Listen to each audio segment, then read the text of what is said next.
আসসালামু আলাইকুম। আপনি লগ ইন করার পরে এরকম একটা ইন্টারফেস পাবেন। এখানে গিয়ে যে ডে বুক আছে, এই ডে বুকে আপনার যাবতীয় এক্সপেন্স যেগুলো আছে সেগুলো হচ্ছে এন্ট্রি করবেন। সেক্ষেত্রে আপনি যদি সিঙ্গেল একটা হয় তাহলে এখানে পার্টনার চিনাই দিবেন বা যাকে পেমেন্ট করবেন তার নামটা চিনাই দিবেন। যদি না থাকে তাহলে এখানে ক্রিয়েট করার অপশন থাকবে।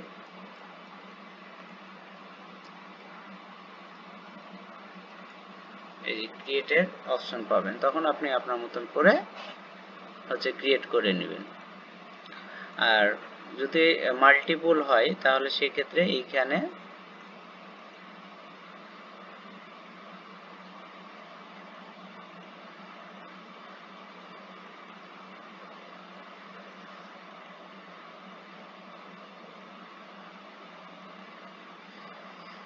যে হেডের মাধ্যমে খরচ করবেন, ধরেন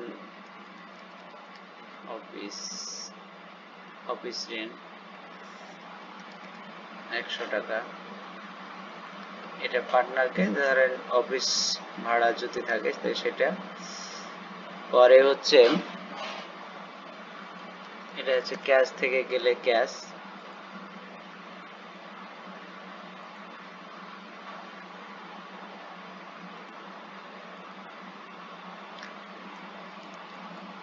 কনভেন্স,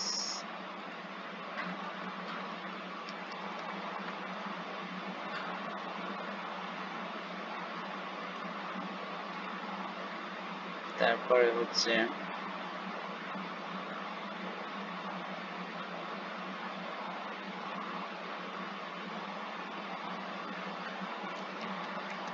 ক্যাশ এত টাকা, তারপরে হচ্ছে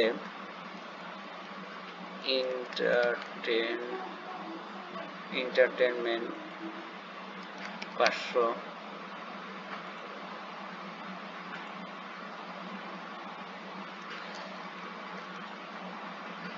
ক্যাশ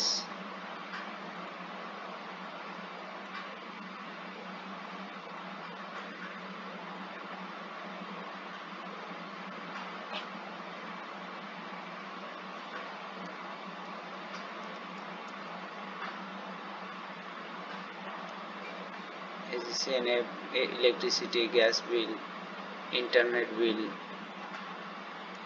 500,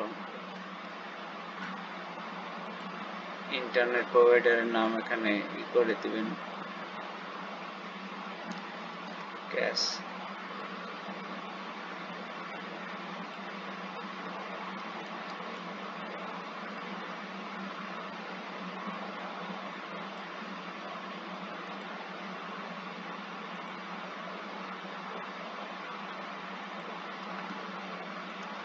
জাস্ট এইভাবে গিয়ে আপনি হচ্ছে এই পোস্ট করে দিবেন। পোস্ট করার পরে আর কোনো কাজ নাই, এটাই হচ্ছে মৌলিক। তারপরে আপনি রিসিভ অ্যান্ড পেমেন্ট রিপোর্ট এই যে এখান থেকে পেয়ে যাবেন। রিসিভ অ্যান্ড পেমেন্ট ডেট ধরেন 18 তারিখের আপনি রিসিভ অ্যান্ড পেমেন্টটাই করবেন, তখন এটা এক্সেলে নামায় অথবা হচ্ছে প্রিন্ট করে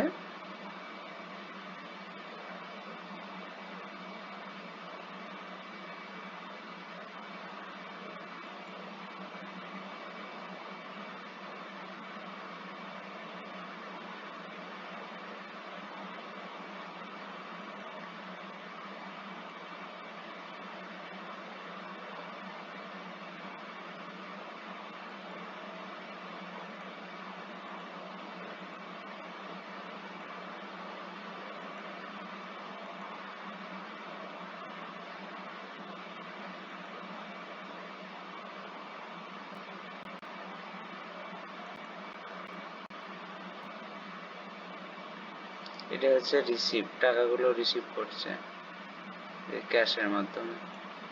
টোটাল 51,73,000। আর পেমেন্ট করা হয়েছে এই নাম দিয়ে পেমেন্ট করছে 19 লাখ টাকা। কনভেন্স দিচ্ছে, ক্যারিং, অ্যাকাউন্ট পেমেন্ট, এগুলো হচ্ছে আপনাদের নাম এন্ট্রি করতে ভুল হয়েছে, নাম দিয়ে এই হেডে এন্ট্রি করছে, যার কারণে এটা আসছে আর কি।